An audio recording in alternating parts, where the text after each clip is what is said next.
Ya Nabi salam alaika, ya Rasul salam alaika. Bismillahirrahmanirrahim. Assalamualaikum warahmatullahi wabarakatuh. Allahumma salli wa sallim wa barik wa azim ala habibina wa syafiina wa qurrata ayunina Sayyidina Muhammad wa ala ali Sayyidina Muhammad. Kullu nafsin dha'iqatul maut. Kullu nafsin dha'iqatul maut. Di dalam Al-Quran, setiap yang berjiwa pasti akan mati. Mesti mati, siapapun itu. Orang kaya mati, orang miskin mati, raja mati, semua mati. Gak ada yang gak mati. Cuma Allah yang kekal. Kuluman alaiha fan wa yabqa wajhu rabbika dzul jalali wal ikram. Setiap kita ini mesti hancur, gak ada lagi kecuali Allah yang tetap ada untuk selama-lamanya. Tidak awal, tidak akhir. Dia tetap ada. Kita semuanya selalu berpikir dari pagi nih, kita nih orang dewasa. Dari pagi, habis sembahyang subuh, kalau di Jakarta nih tempat saya, itu jalur rumah, depan belakang, depan adalah jalan, belakang ada jalan. Di depan rumah orang tua, belakang rumah orang tua, itu kalau kita habis, bahkan sebelum subuh itu setengah lima subuh, dan di sana subuh jam 4 lewat, itu orang udah pada mulai bergerak itu jalan. Kemana itu perginya? Nanti jam 12 malam itu orang masih ada lagi di situ. Bayangin selama dari jam 4 lah itu, dari jam setengah 5 lah itu sampai jam 12 malam itu orang masih mondar-mandir aja. Mau pada kemana? Kadang ngapain? Nyari duit. Ada yang rumahnya di Jakarta Barat, nyari duitnya di Jakarta Utara. Luar biasa sulitnya itu. Pakai kendaraan, luar biasa sulitnya. Saya berpikir begini ya, jangankan tingkat kayak gitu. Tingkat, ya sama semuanya orang begitu. Pagi-pagi udah pada berangkat ke pasar. Saya juga dulu ngalamin. Sekarang kita ngumpulin duit sedikit-sedikit.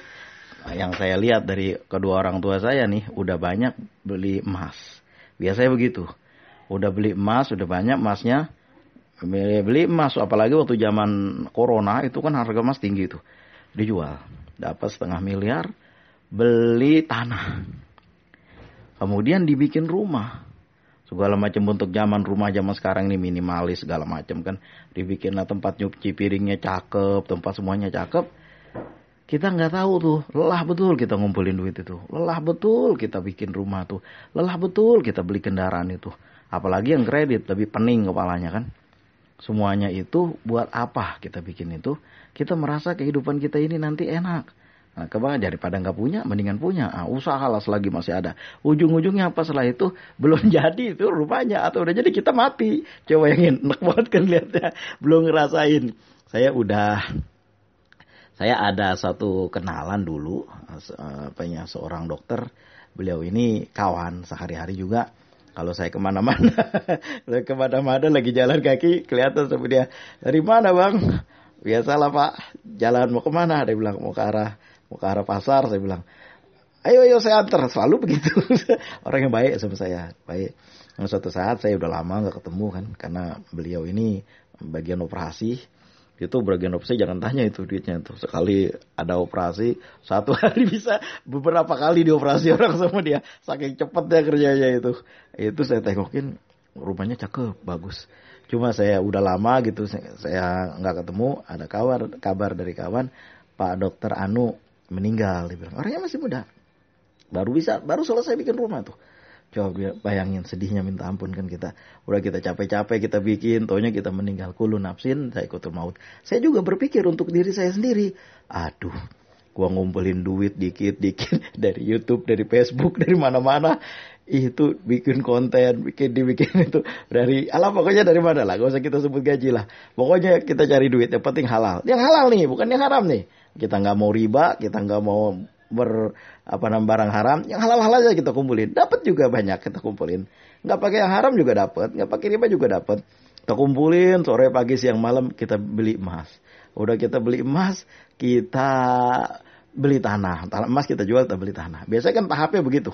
Yang saya tahu dari orang tua saya begitu. Udah gitu, kita belilah tanah yang luas, kita ada kebunnya, kita tanam sayur di situ, kita piara bebek di situ, ayam. Itu kesenangan kita kan, manusia tuh kita pengen seperti itu kan, ada kenikmatan buat kita. Ya sekurang-kurangnya telur-telur mah gak beli kan, begitu pikiran kita. Ada juga pikiran sesederhana itu. Nanti di masa tua, masa depan kita enak, bilangnya. Iya, bikinlah rumah. Rumah kita bikin, udah kita bikin nih jadi kita bikin, kita nggak ngerasain, tahu-taunya kita udah nggak ada. Saya berpikir andai saya diri saya begitu, waduh kata saya, tanah udah luas banget, kita beli kebun dah kita rancang semua aja, kita pokoknya enak, nanti ada kolamnya, nanti buat mancing-mancing ikan. Kita pikirkan, tahu-taunya kita nggak ada, meninggal setelah itu. Waduh, itu waktu kita habis untuk ngurusin gituan aja, sementara kita tahu-taunya kita nggak tahu ajal kita kapan. Kullu nafsin za'iqatul maut. Innal mautal ladzi tafiruna minhu fa innahu mulaqikum. Sungguhnya maut yang kau menghindar darinya, dia tetap datang kepadamu. Saya berpikir-pikir, amalan apa? Biasanya kan orang bertanya, Pak Ustadz, Bang, amalan apa yang bikin saya cepat dapat duit, dibilangnya, yang segala macam. Tapi saya berpikir, amalan apa ya? Kalau gua mati jangan susah-susah banget gitu kan, maksud saya, jangan susah banget. Udah capek-capek ngumpulin beli ini beli itu, taunya kita mati. Itu kagak nggak berguna lagi udah. Kita udah kumpulin semua nih, udah ada sama kita. Uang dolar udah banyak, emas udah banyak, pergi haji udah siap mau pergi, segala macam kan, rumah udah cakep, kebun ada, semua enak, orang datang ke rumah kita juga nyaman, makanan banyak. Begitu udah jadi semuanya, kita meninggal, aduh kita. Dan justru pikiran saya berpikir, amalan apa ya yang kalau gua mati kagak susah-susah banget gitu. Nah, saya mendengar satu ceramah Habib, beliau ceramah di YouTube, saya dengerin, siapa itu saya lupa, Habib masih muda, sering karena YouTube-nya ada, saya sering nonton juga. Beliau mengatakan begini, orang-orang yang membaca sholawat, membiasakan membaca sholawat, bukan membacanya kalau ada perlu doang. Kayak kita kalau ada perlu aja rajin buat membaca sholawat, dari pagi sampai sore dibaca, kalau ada perlunya aja.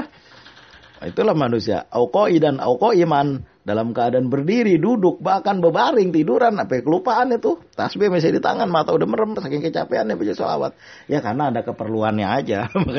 makanya ini enggak, orang bukan seperti itu. Orang-orang yang tetap dia membaca sholawat bagaimanapun kondisinya.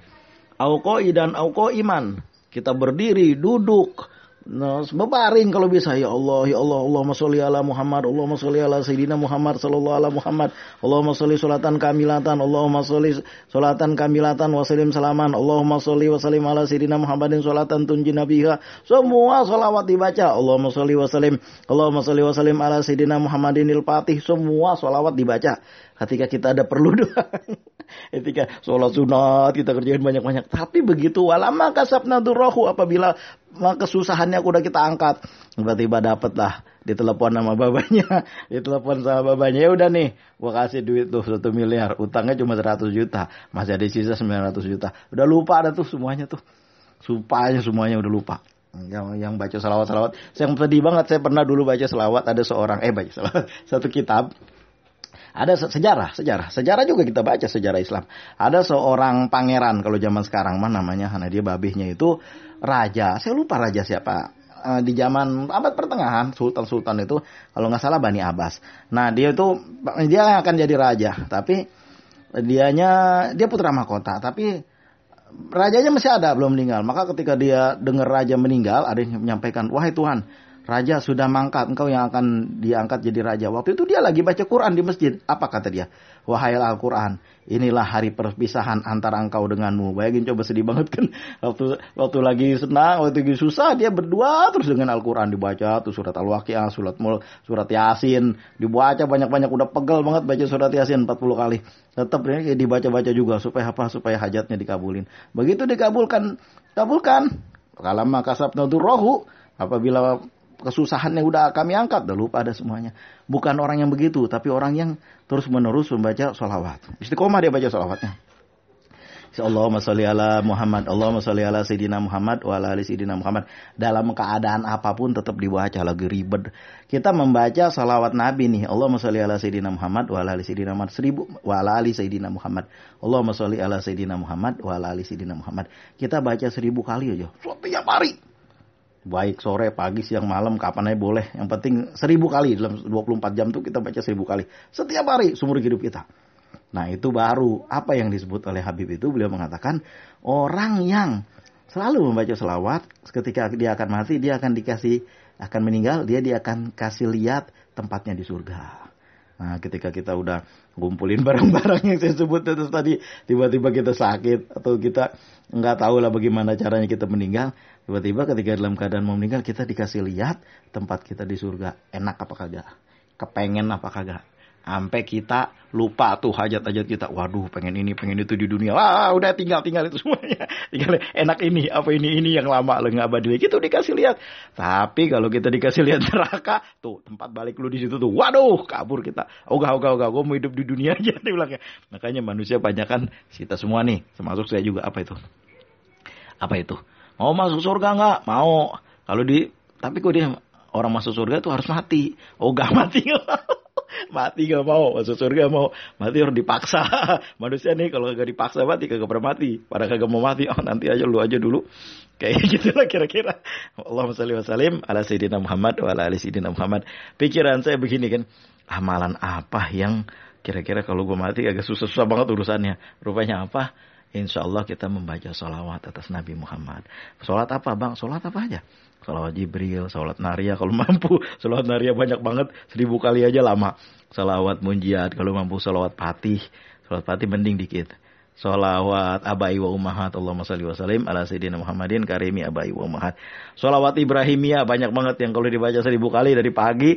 Dari subuh sampai maghrib baru selesai. Saking lama banget itu. Kemudian sholawat Nabi. Kita baca Allahumma salli ala sayyidina Muhammad wa ala sayyidina Muhammad. Paling-paling kalau kita duduk aja nih 1 jam setengah kita sediain waktu tiap hari.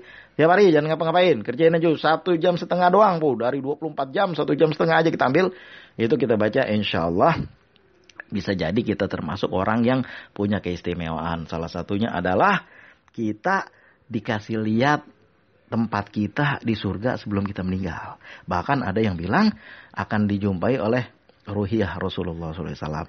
Nah itu kan enak kalau begitu. Walaupun harta kita banyak, walaupun kehidupan kita di dunia ini enak, walaupun kehidupan kita ini bagus, rezekinya banyak, utang kagak punya. Tapi kalau kita meninggal dalam keadaan mulia, dikasih lihat surga, dijumpai oleh Rasulullah, kan enak begitu. Ada nggak caranya? Ada, yaitu memperbanyak membaca sholawat. Allahumma sholli wa sallim ala sayyidina Muhammad wa ala sayyidina Muhammad. Ayo kita amalin membaca sholawat setiap hari. Bang, bagaimana ini? Itu belum bayar, ini belum bayar. Ya sama. Ya insya Allah orang yang baca sholawat dimudahkan urusannya. Digampangin segalanya. Insya Allah kita baca dengan penuh keyakinan. Kalau mau membaca sholawat, kita selipkan doa-doa kita gitu. Kita membaca sholawat Nabi. Allahumma sholli ala sayyidina Muhammad wa ala ali sayyidina Muhammad. Nanti 100 kali kita doa kepada Allah. Ya Allah, tolong ya Allah. Ini besok mau bayar anu. Tolong ya Allah, gimana kayak caranya? Cara engkau aja sendiri. Kita baca lagi, sholawat lagi. Karena Allah menyuruh kita untuk meminta kepadanya. Meminta kepada Allah, Allah senang. Orang yang nggak mau minta kepada Allah, Allah marah. Kalau kita dimintain mulu 1 kali, 2 kali, 3 kali, gue gaplok loh. Minta mulu. Ada orang kan kayak begitu. Keenakan dia. Ada orang yang pikiran kayak gitu. Tapi Allah enggak. Kalau Allah diminta, Allah akan senang. Ud'uni astajib lakum. Berdoalah kepadaku, aku akan mengabulkan doa-doamu. Lah itu kita amalin. Insya Allah insya Allah hidup kita senang di dunia. Robbana atina fid dunya. Dan senang di akhirat. Wapil akhirati hasanah juga. Wakina azabannar. Usikum wa nafsi bitaqullah. Allahumma shalli wa sallim ala sayyidina Muhammad wa ala ali sayyidina Muhammad. Kalau berat-berat ngamalin sholawat susah-susah, sholawat Jibril bang banyak banget 30.000 kali. Ya udah amalin sholawat Nabi 1000 kali. 1 jam setengah aja. Cicil boleh pagi-pagi 500, nanti malam 500, atau pagi-pagi 2,5 300, nanti tengah hari 300, nanti sore 300, malam 100 atau gantian aja bagaimana caranya dicicil. Sehari 4 kali cicil. Ya sama kita kan begitu dulu, suka pada nyicil. Sebelumnya sekarang dulu kan suka pada nyicil. Suka banget nyicil. Lah ini ya sampai baca selawat juga kudu kita cicil. Karena apa, kebanyakan di antara kita barangkali sibuk. Seperti saya bilang tadi, atau sibuk-sibuknya kita, tetap kita membaca selawat. Ya sama saya juga nih, sambil bikin konten, sambil ngoplos, sambil kontraksi, komunikasi dan interaksi di Facebook, tetap membaca selawat. Insya Allah. Yang tadinya, berat banget baca, ya Allah, ya Wahab, ya Rojak 10.000 kali, ya udah turunin 300 kali. 3.000 kali. 3.000 kali kan sebentar. Sisanya baca salawat. Allahumma sholli ala sayyidina Muhammad wa ala ali sayyidina Muhammad. Ulang 1000 kali. Cuma 1 jam setengah. Kalau kita baca dengan kagak ngapa-ngapain, kita baca duduk aja. Masa 1,5 jam kagak ada waktu. Sambil kita baca, insya Allah ada. Allahumma sholli wa sallim ala sayyidina Muhammad wa ala ali sayyidina Muhammad. Sehingga kehidupan kita di dunia hasanah, juga fil akhirati juga hasanah. Allahumma sholli wa sallim ala sayyidina Muhammad wa ala ali sayyidina Muhammad. Assalamualaikum warahmatullahi wabarakatuh.